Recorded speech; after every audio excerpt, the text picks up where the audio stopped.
manipulatives with small groups of students, or to introduce them with you only having the set and showing the kids how to use them and then letting them go explore on their own.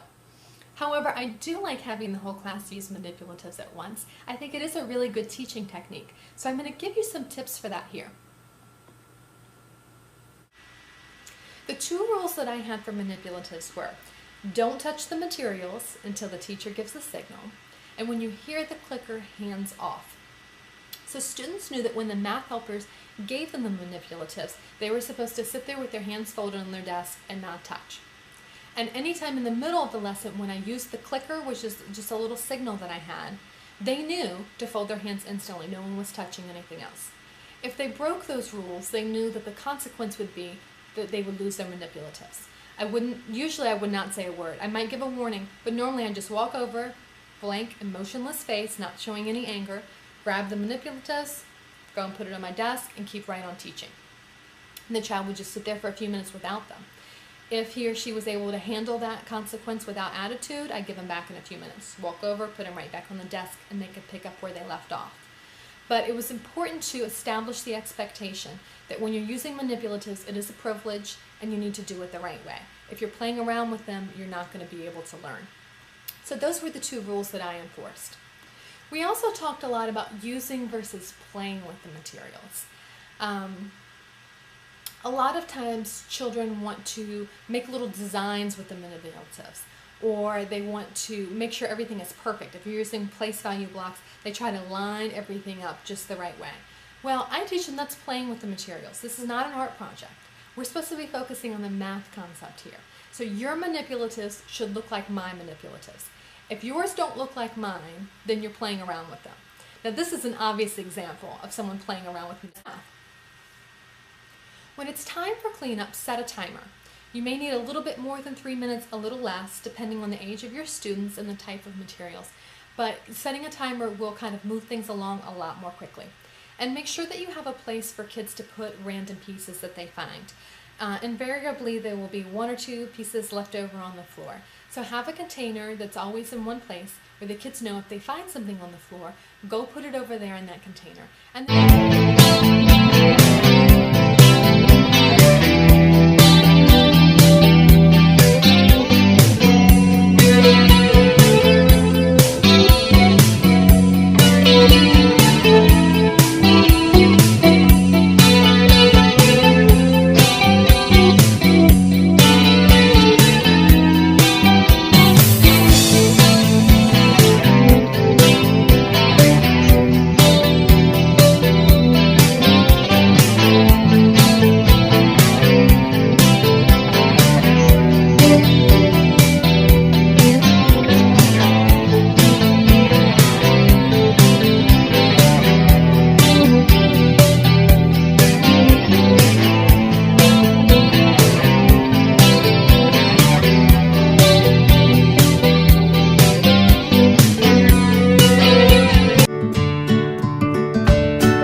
you find? Okay, what'd you find? Harpy eagle. Harpy eagle?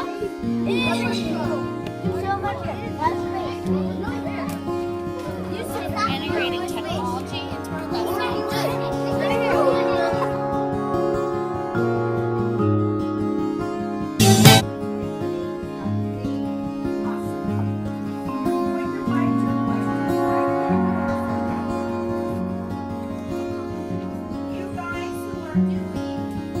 Somewhere big, it's part of me, apart from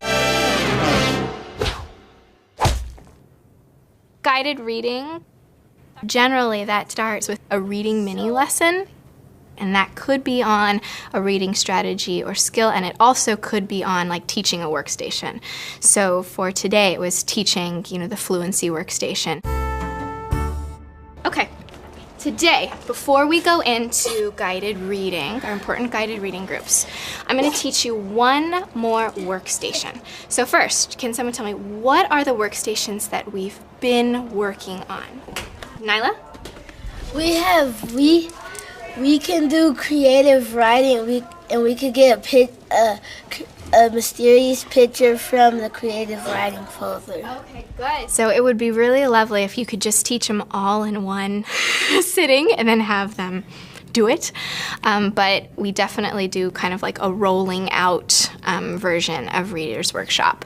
And so since it's the beginning of the year right now, they only have like 3 or 4 options for their reading workstations. So that's one option that you have.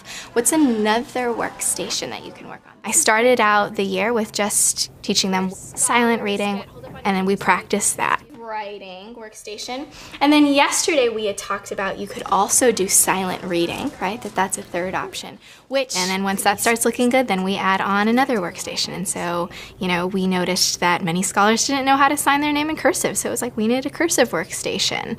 So then we add on that.